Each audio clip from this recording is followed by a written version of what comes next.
Buhay Online, Chikahan at kaalamang pangkabuhayan.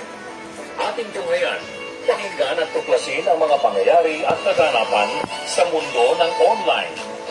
Buhay Online, Chikahan at kaalamang pangkabuhayan. Alamin ang pinaka-latest trends mula sa trabaho at kung hanggang saan na ang narating ng teknolohiyang ito.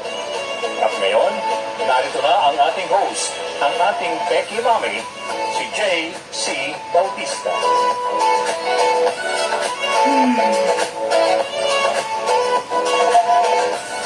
Hello everyone. I'm so sorry. I've been trying to fix my live streaming app, my OBS, and for some reason, hindi po ako go to my laptop and go online, in my OBS. Pasensya na po. I was not gonna come on na lang kasi talaga, but I wanted to still say hello to you guys and see if I could broadcast like this. But yan na nga po. Dito na lang ako sa Facebook ko, sa cellphone ko. But all my material that I'm supposed to talk about is there in my OBS. Pero happy Monday po sa lahat. I didn't want to start the week naman nang hindi ako nakapag-broadcast. So kahit na sa ganitong way, I'm so sorry, but I'm broadcasting anyway. Trying my best po with the time that I have left at saka yung aking circumstance po na hindi ako makapag broadcast through my OBS, my streaming app.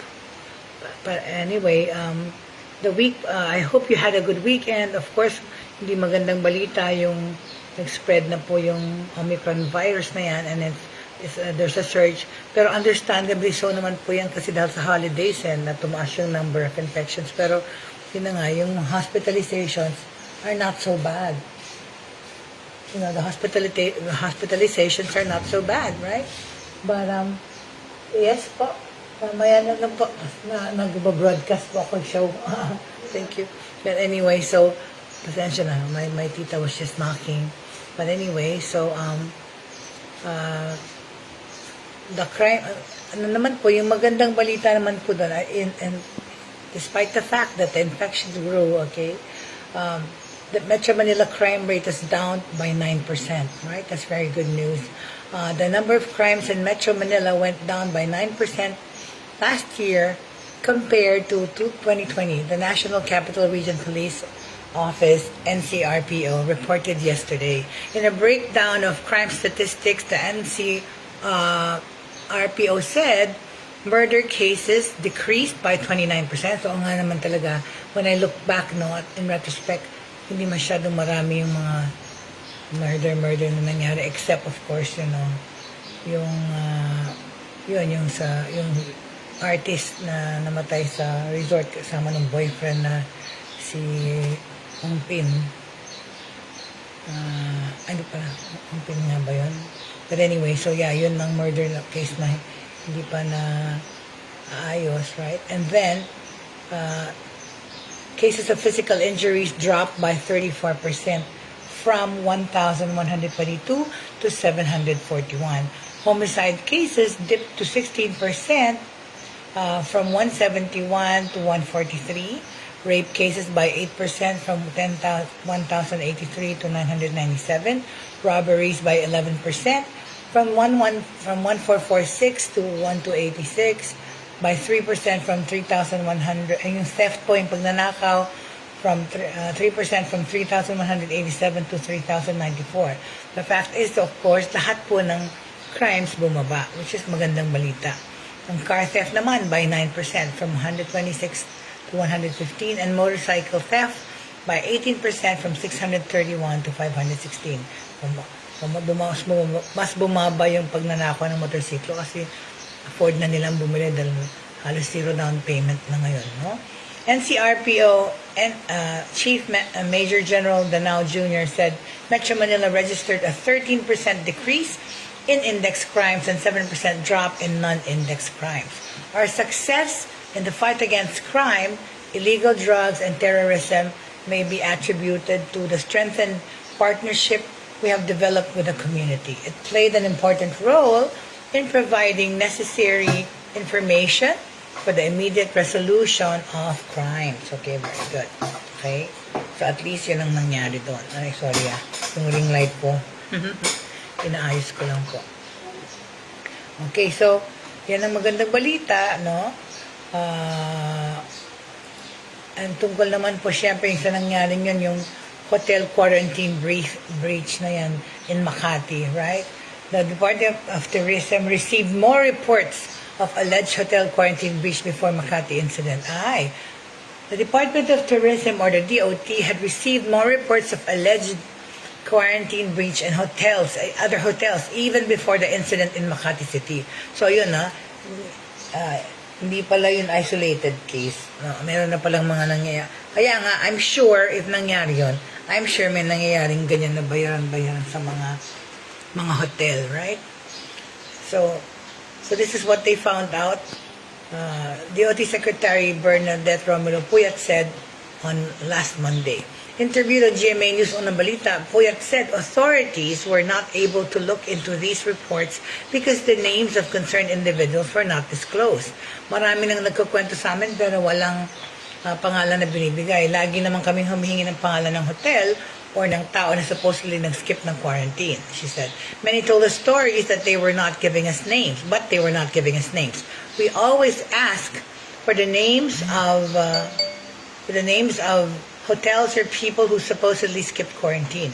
She made a statement when asked if the incident in Makati City was just an isolated case or already an eye-opener on what is happening in quarantine hotels.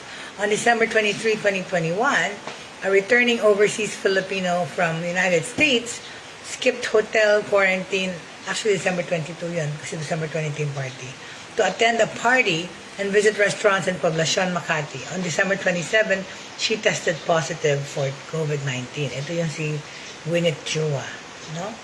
Her fellow partygoers and some patrons and staff at the restaurant later tested positive for the disease. Puyat pointed out that it was not the first time that the name of the alleged quarantine skipper was disclosed. Due to this, authorities were able to trace the person in the hotel. The Berjaya Makati Hotel, where the returning overseas Filipino was reported to have skipped her quarantine on Saturday, apologized for the incident, saying it was a very serious breach amid the COVID-19 pandemic. In a statement, the Berjaya Makati Hotel Management confirmed reports that a Filipino traveler from the United States did not undergo hotel quarantine and even attended the party. The Berjaya Hotel said it strives to be fully compliant with the government's COVID-19's rules and protocols. Paano nakaalis doon? It added it is fully cooperating with government agencies investigating the incident. We have encouraged those who will report about breach and quarantine protocols to give the names of the violators so nga para makapag-contact tracing. Diba? Ito, rightfully so naman. Dapat lang. Hindi naman ang dapat gawin Diba? Talagang nakakaano yan talaga. Okay. Tungkol naman, of course, in connection to COVID, because this is what we want to find out, all over the world, and of course, especially the ones that are happening here sa ating bansa. COVID numbers may top past surges, says Okta. Alright? Ang ibig sabihin, wala yung mga pictures ko dahil wala ako sa OBS, coronavirus infections in the Philippines would probably continue rising.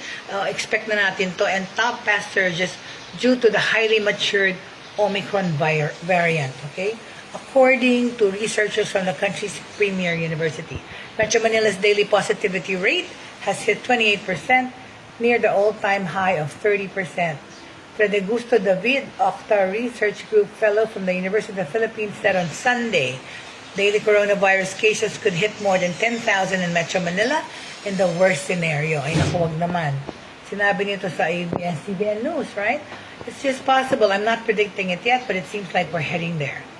Antonio C. Lichon, Licon ba to? O Lichon, Leachon, a doctor and former special advisor to the country's pandemic task force, told ABS-CBN Teleradyo daily cases might reach 20,000. Lord, please, wag naman po. Nasa sa atin po ito para ma-achieve to na wag umabot sa ganito. Right? The Department of Health has reported 14 Omicron cases in the Philippines. The variant dampened New Year festivities around the world, with Paris canceling its fireworks show, London relegating its own to television, and New York City scaling down its famous ball drop celebration at Times Square. Yun na nga. So, nangyari pa rin yung drop ng ball sa New York, pero siyempre binawasan na yung number of people na pwede mag-gather. Globally, airlines canceled more than 6,000 flights on Christmas Eve, and the day after Christmas as COVID-19 cases surged. In the United States, diba, more than 1,200 flights were canceled and more than 5,000 were delayed on December 26 alone as staff and crew called out sick. Hindi ko nakikita yung mga pangalan dito sa phone ko.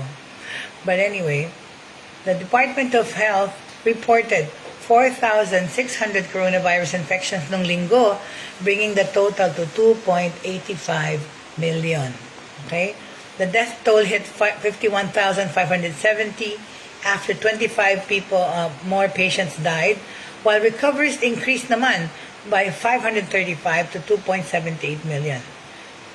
The agency said 19.6% of 26,122 samples on December 31 tested positive for COVID-19, more than the 5% benchmark set by the World Health Organization. Okay, there were 21,418 active cases, 769 of which did not show any symptoms or asymptomatic sila.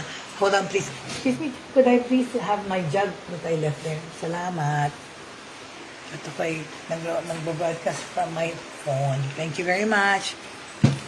So, the agency said 90, okay, of those active cases, 769 of which did not show symptoms or asymptomatic.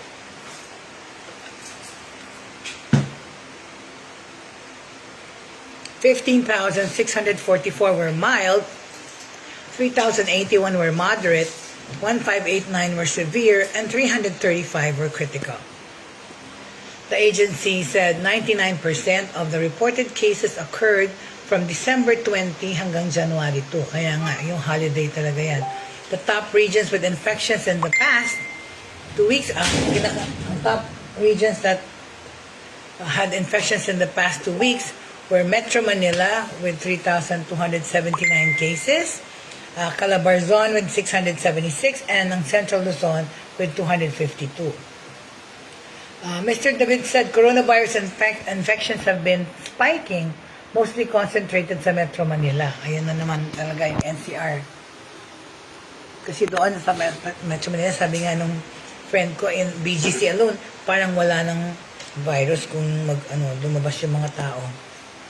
The Health Department said 22% of intensive care units in the Philippines were occupied, while the rate for Metro Manila was 27%. The region's high vaccination rate could ease the effects of the virus on people's health.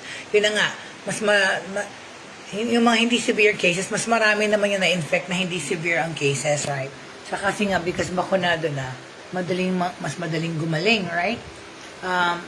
State-run Philippine General Hospital has posted a steady increase in COVID-19 patients.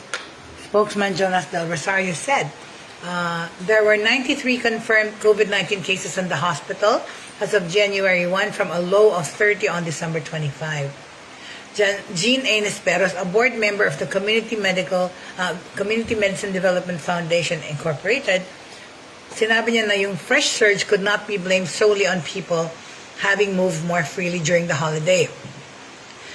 Even the DOH has already stated that there is community transmission of Omicron. The Delta variant, which has become the dominant strain in the Philippines, nearly exhausted the country's health system last year. Kaya nga, yung mas maraming infections last year were of the Delta variant virus. While the Omicron variant appears to be more infectious, it is also less deadly. Ito na yung talagang na-establish natin na fact na mas madali lang mahawa or makahawa, pero hindi siya masyadong fatal or serious yung mga symptoms, okay? It is less deadly. The congressman said the government should reactivate unused isolation facilities to prepare for the surge that is upcoming. It is essential for economic recovery that we do not lose the momentum and demand and job creation that we already sustained. Yun na nga eh. Di ba meron nang balak na mag-umpisa ang face-to-face classes ditong next semester ng 2021-22. But starting with the mga graduating students. But because of this surge that's happening, I wonder if iurong na naman ulit siyang pagbubukas ng eskwela. Mr. Salceda, who heads the Ways and Means Committee, said Congress could adjust the budget so the government could buy more medicines, ventilators, and other medical supplies to prepare for a sudden increase in hospitalizations. Okay, with that said, that is more about the virus, okay? All right.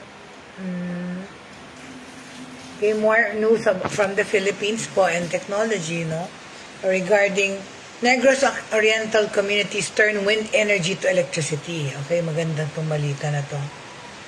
A family sa Negros uses an old electric fan to harness wind and convert it to electricity while waiting for power to be restored in the province that was battered by typhoon.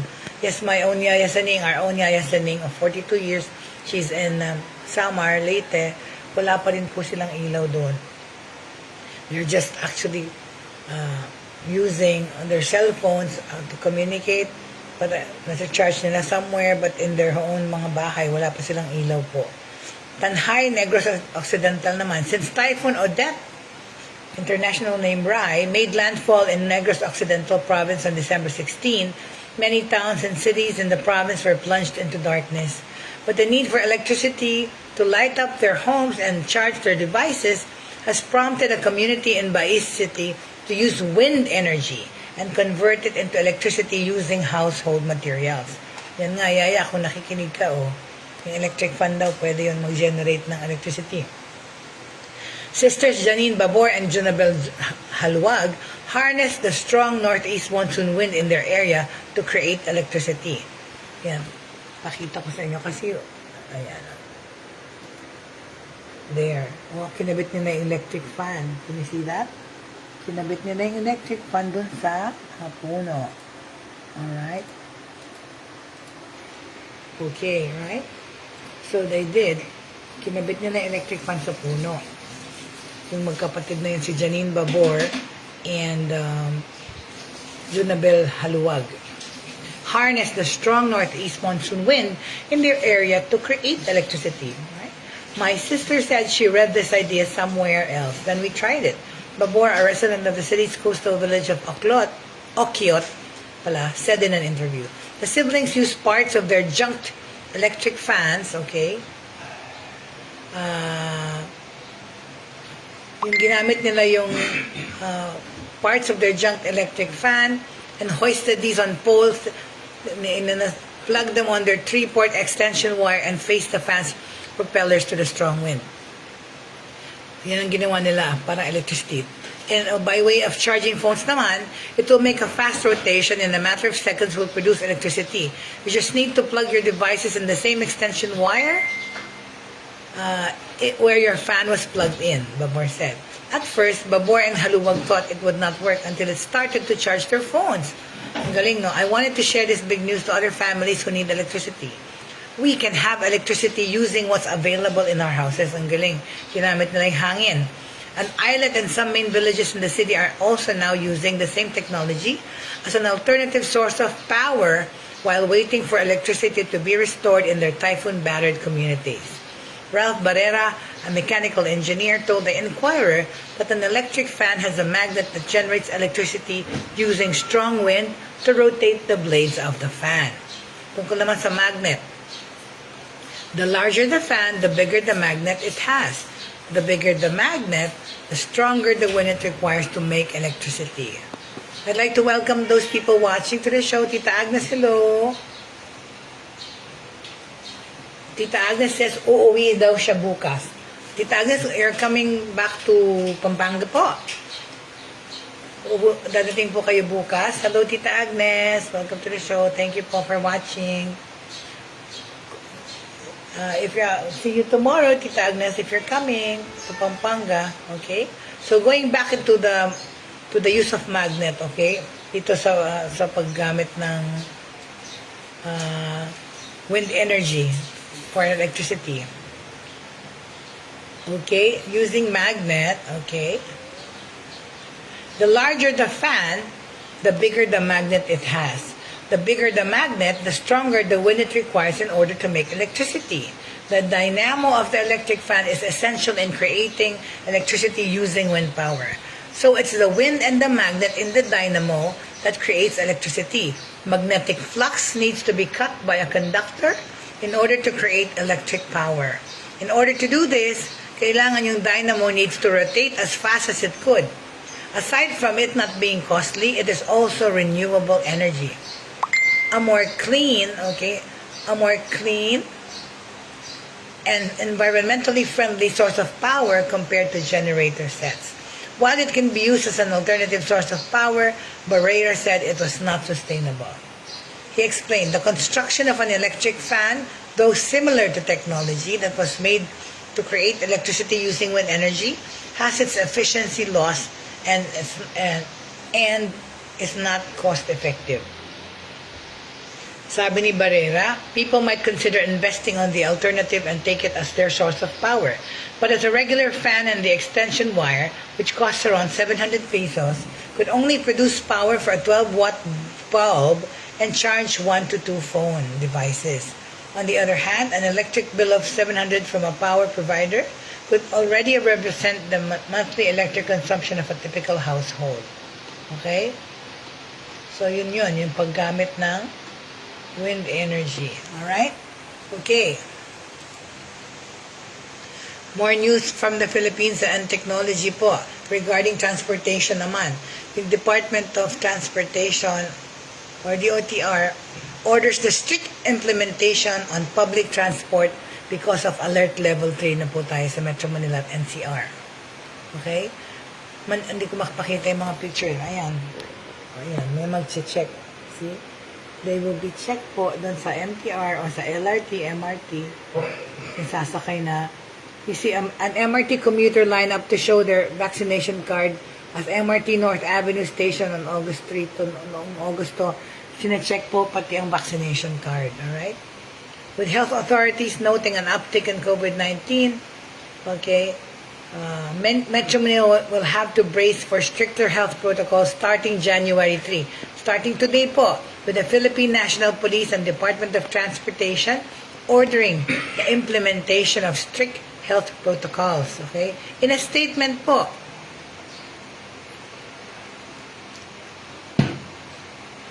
Transportation Secretary Arthur Tugade also ordered public transport operators to ensure po that their vehicles are safe and are properly disinfected while urging commuters to be vigilant against those who will be breaking the health protocols. As part of the implementation of health protocols po, enforcers from the land or the LRT, from the Land Transportation Office and Land Transportation Franchising and Regulatory Board, may mga trained marshals po sila on all railway lines. They have been directed to ensure proper physical distancing is observed on public transport and terminals. So therefore po, there will be mga trained marshals checking on social distancing and making sure that people are practicing the safety protocols for COVID-19. Enforcers and marshals have been ordered to make sure that commuters entering terminals and boarding public transport are also using face masks. So, hindi kayo pwedeng sumakay ng bus, ng jeep, ng kahit na anong sasakyan na hindi naka-face mask. Okay? May mga mag-check na marshal dyan, on the spot. Okay? Randomly. Alright? Okay, so, transport marshals have been ordered to remind commuters not to talk or eat while inside the train. Kasi nga, di ba, the virus is out there, airborne. Tugade asked aviation secretary officials to revisit, in coordination with other concerned agencies, the existing cap on daily passenger arrivals, in main gateways. Okay?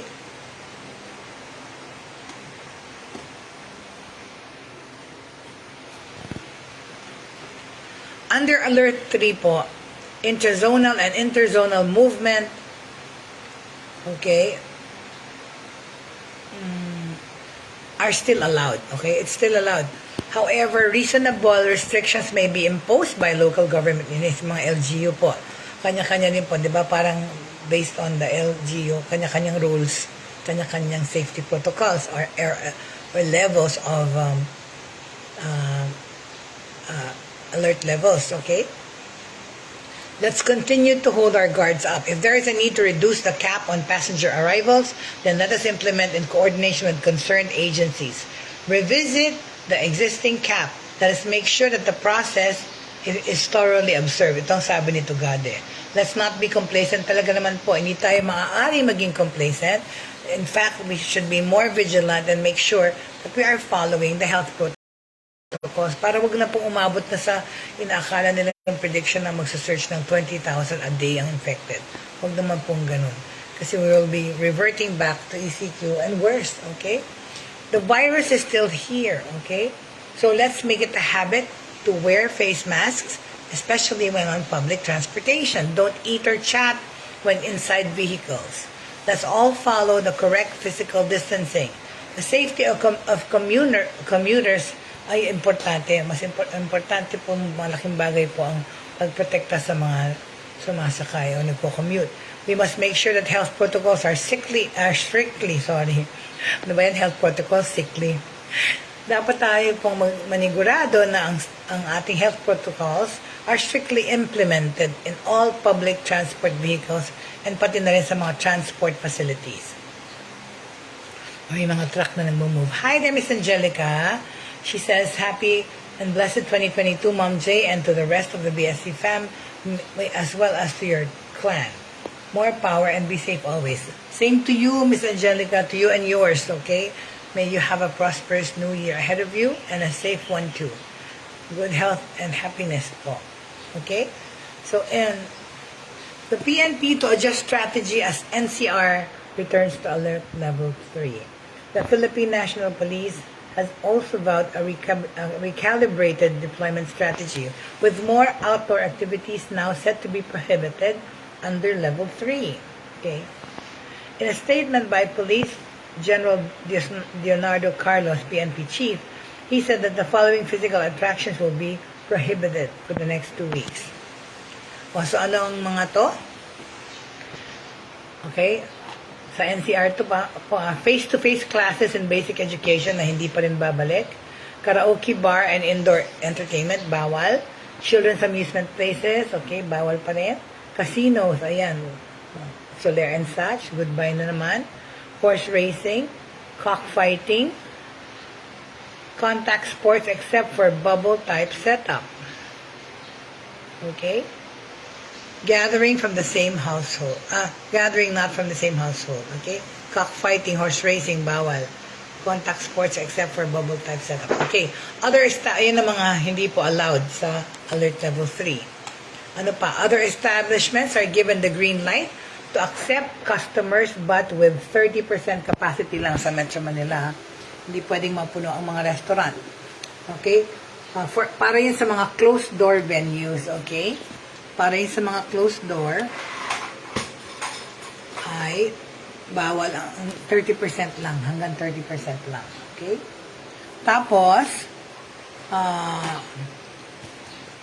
30% capacity on indoor, for indoor restaurants, but only for those who are fully vaccinated. Okay? Mind you, you have to bring your vax cert. Okay? Vax certificates. Or, okay, yung iba naman nakalagay na yung vax certificate online. Kagaya ng anak ko sa Manila nagpa-vaccinate yan. Walang card na binigay. It's actually through QR code. Okay? Yun na, technology dyan. Papakita na lang yun. Our mandate is to make sure that the restrictions are properly implemented. We will closely coordinate with the IATF and the LGUs as well. Sabi ng PNP, it expects each local government unit sa NCR to release an executive order laying down the protocol based on the national direction set by the national government's coronavirus task force. The penalties will depend on the provisions of the EOs. Definitely, mga violators will face the consequences. Dapat lang nga kasi hindi talaga titigil to pag hindi sumusunod, right? Okay. So, in connection to that, yung DOTR will conduct mga random antigen tests sa mga MRT, sa mga LRT passengers, okay? The Department of Transportation, or DOTR, excuse me, will conduct a random antigen testing sa mga pasahero ng MRT, ng LRT po as part of the measures to contain the spread of the virus. Okay? Sa Metro Manila po ito. But DOTR Secretary R. Tugade was quick to clarify that the random antigen testing will only be conducted on consenting and volunteering passengers. So, hindi pipilitin lahat magpa-PCR test. Randomly, pipili sila, pero syempre, kung hindi pumayag, hindi nila nagagawin. The random antigen testing will help the DOTR gauge the level of COVID-19 present sa mga train. Okay? The random antigen testing of consenting and volunteering passengers is intended to guide us in the adoption of any further needed measures. Passengers who volunteer to be tested will be permitted to proceed with their trip after testing and will be informed of their test results by text message. Okay? The OTR Undersecretary for Railways TJ Batan said that aside from random antigen tests, they will also deploy train marshals to optimize the enforcement of health protocols inside the trains and stations. Kagaya nga ng pinakita ko kanina. Yung mga marshal na yun, aakyat doon para to make sure na social distancing is being observed at walang mag-usap-usap doon sa train, right? Deployed train marshals will make sure that all passengers will be wearing their face mask at hindi sila pwede mag-usap, kumain, or gumamit ng cellphones while inside the trains. In addition to that, the deployed train marshals will also enforce the physical distancing rule inside the trains. Mabuti naman ito. Oh my God, ito, imposible itong mangyari sa Japan, right? Because all throughout the pandemic, they never stopped or regulated or, regulated the traffic inside the train sa Japan. Doon nga sa Japan, actually, parang walang virus. They've been living like that since last year. Because they're used to wearing masks. Sa kanila, normal na lang yung mag-mask, mag-wash ng hands. Pero, wala silang lockdown, wala silang strict protocols ng curfew, ganyan. Inagahan na nga pagsara ng mga bars and restaurants, pero bukas pa rin. Okay? The DOTR action plan to contain the spread of the coronavirus came amidst the rising number of cases in Metro Manila. So the President has approved the recommendation to place Metro Manila again under Level 3. The sadness, okay? Tugade said all rail lanes will maintain the present 70% passenger capacity under the Alert Level 3, provided that strict health measures to prevent the COVID-19 will be enforced. This is to avoid the bottlenecking or crowding of passengers at stations, which may increase the risk of the virus transmission, okay? Any adjustment or changes in the passenger capacity of railways, mga train, as well as in other modes of public transportation, will be subject to the guidance of the Interagency Task Force for the Management of Emerging Infectious Diseases. Okay. Okay. Ngayon naman, pag-usapan natin to, may nagtanong, alright? Regarding social media naman po tayo. Okay, mapunta tayo sa social media. Alright? Which social media networks have the highest usage among Gen Z, Generation Z, and Millennials? Okay? Anong mas ginagamit na ng social media network? Let's find out, okay? Against all odds, okay, mga YouTube leads the way. Diba? YouTube pa rin ang nangunguna among Generation Z in the United States. Ang Generation Z po ay yung mga batang age level na ngayon, mga infant to 13, ganyan ba? Or 16? In a study conducted by YPulse, Gen Z usage of the video platform stood at 77%, more than for any other social network. Okay? So, yung video platform niya, meaning mga TikTok. Okay? Despite taking first place, Gen Z YouTube usage is down slightly from its 2020 figure of 79%. Naging ngayon, 77% na lang. Yung mga YouTubers. Okay?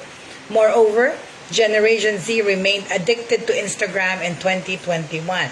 Marami pa rin talagang tumitingin sa Instagram, nagpo-post ng magagandang pictures nila. At pati na rin videos na po-post na rin kasi lahat na halos meron pa rin video component, may chat component, lahat halos ng mga apps or mga social media apps. Alright? So, despite taking first place, Generation C, the YouTube usage is down slightly nga from 2020. Okay? Generation Z remained addicted to Instagram in 2021 with a usage rate of 67%, up from 62% in 2020. So, mas lumami pala yung naggamit na Instagram this year. TikTok, ito pa yung TikTok is the only social network to show significant growth, with 64% of young Americans using the Chinese platform compared to 45% lang ng 2020. Okay? The study suggests that YouTube's popularity among Generation Z in the United States could be down to its practical, useful nature. Okay? While young Americans report spending an average of 4 hours a day on social media, by their own estimations, they are not only using YouTube for entertainment but also to learn things. Yun na nga ang nakakatuwa doon Okay? At least yung YouTube nagagamit sa entertainment dati nung umpisa, pero ngayon a lot of educational stuff can be found. Lessons even, modules, basta information, training, you can find it on YouTube. Okay? The study shows, of course, that YouTube's popularity among Generation Z in the United States, has come out to be practical and useful.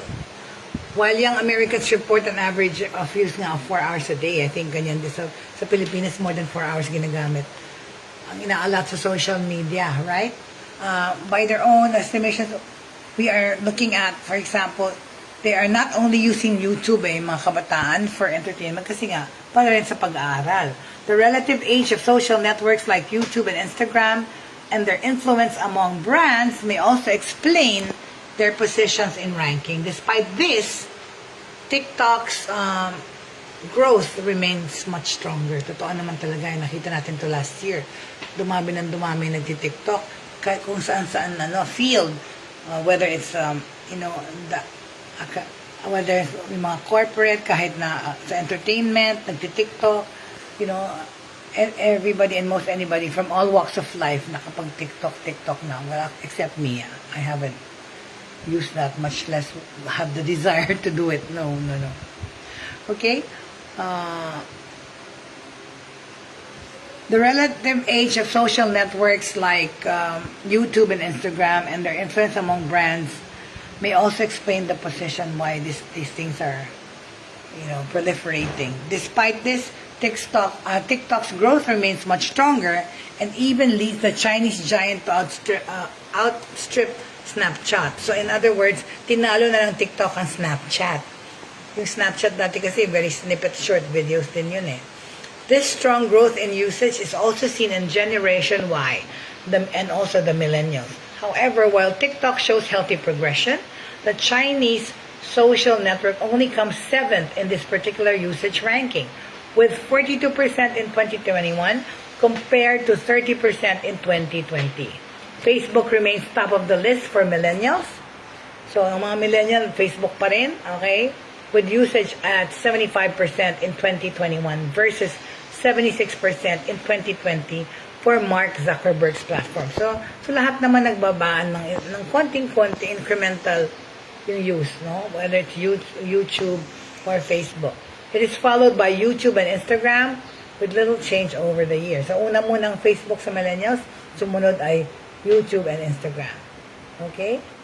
Ang social media usage among Generation Z and millennials in order, in October 2021 compared to October 2020. Okay? Ikumpara natin, no? Yung Generation Z, October 2021 compared to October 2020.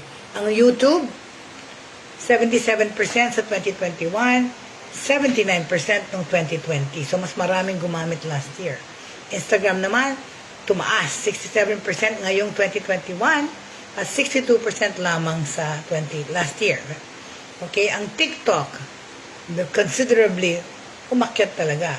Almost by, imagine by 20% more.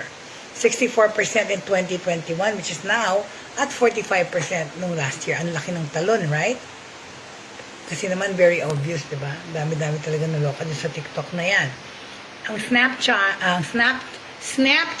on the other hand, is 60% increase in 2021 and 56% as opposed to 56% in 2020. Facebook, 42% in 2021 as opposed to 36% last year. And of course, there's Discord, 34% in 2021, 33% in 2020. Okay, meron pa po.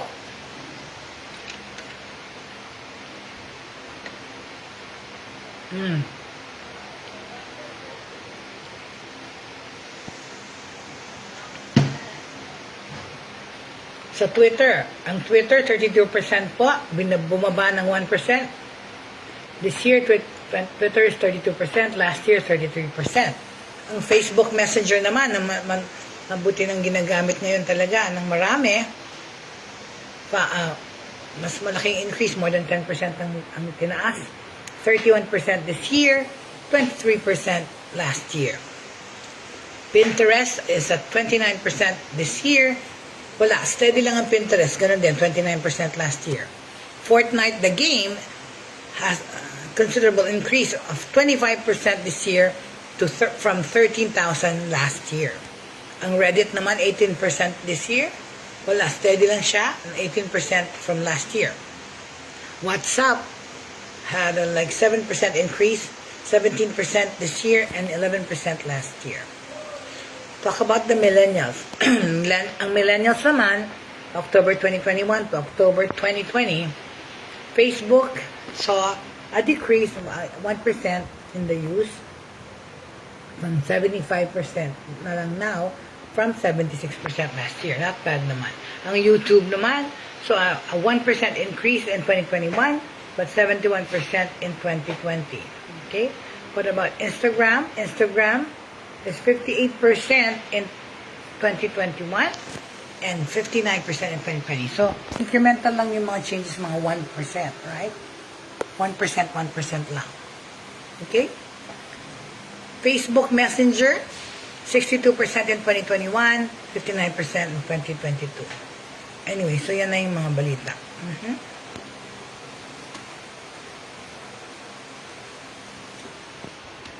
Wala. Talagang ayaw yung page ko. See? I was trying to do my broadcasting through my laptop so that I could show you my graphics, but it didn't want to work. Anyway, going naman to international news, okay?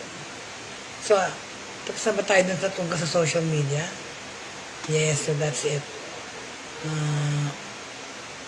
Alright, Australia is to push ahead with reopening amid record COVID-19 cases, okay? Ayan, that's the Darling Harbour in Sydney, Australia. That's where my brother lives. My brother is from Sydney po. My son and I have gone there, okay?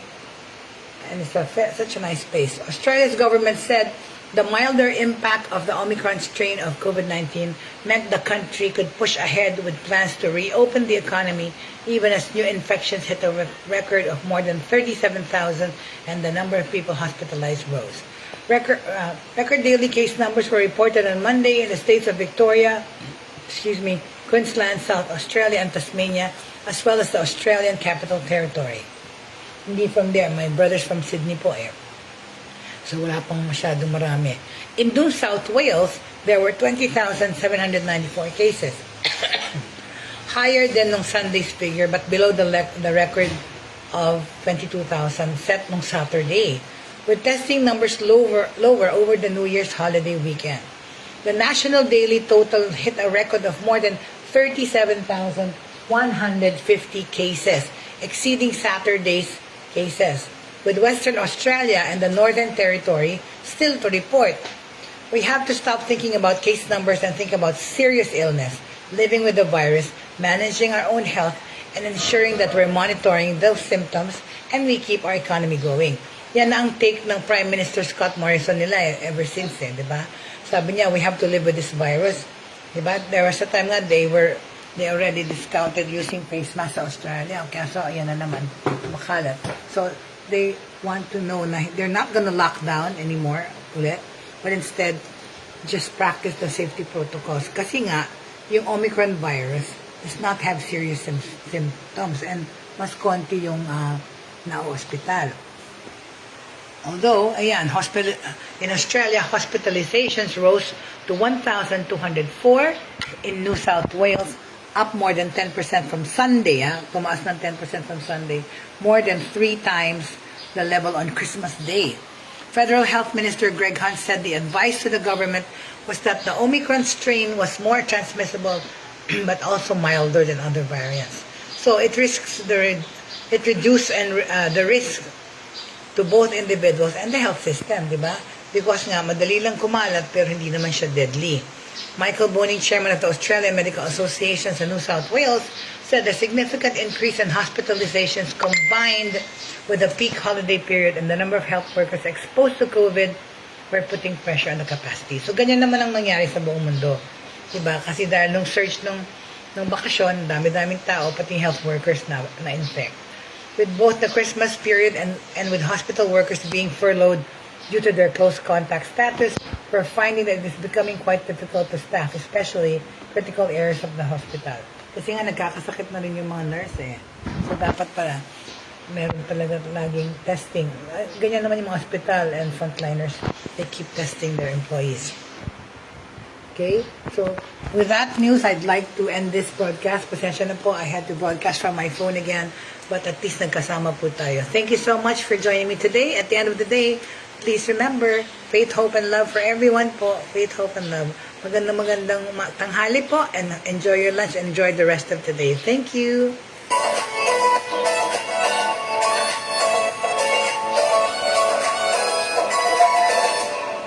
Inyong natunghayan at napakinggan ang mga bagong pamamaraan sa mundo ng online sa pamamagitan pa rin ng Broad Stream Cast Communicators.